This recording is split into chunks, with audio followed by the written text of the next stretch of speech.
I te hui ahu moana ātau o te motu I whakatū I te rānei, ka puta I te kāwanatanga ngā whakamārama mo te huarahi e whāia ana e rātou hei hāpai I ngā umanga ahu moana o te motu.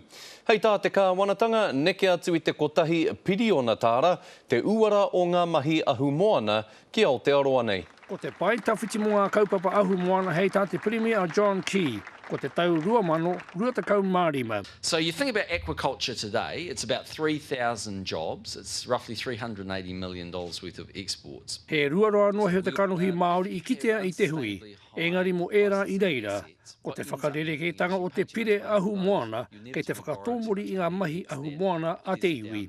Ko tāku I haramai ana te ture hau mo te ahu moana, kia whakatau I ngā rohe moana, kia hoa atu rua te kau pahiniti o te rohe moana ki ngā iwi. E ai ki tā te Premier, kei te taunga ngā whakahaere a te iwi, kei te tautoko te kāwanatanga I a rātou. There'll be opportunities for Māori and they have a natural affiliation with this stuff, so we want to work with them. E ai ki tā Paul Morgan o te kaporeheana o whakatū, kei muri noa atu ngā kamupene Māori ki roto ngā mahi ahu moana. Māori, iwi Māori, they're not participating in this, they're not there.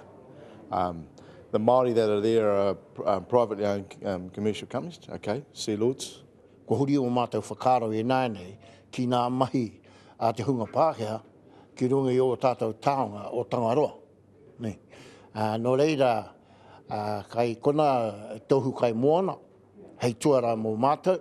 Ko te mea kei te tāria tonu e ngā kamupene ahu moana huri noa, kia whakamanehia te pire ahu moana e te kāwanatanga.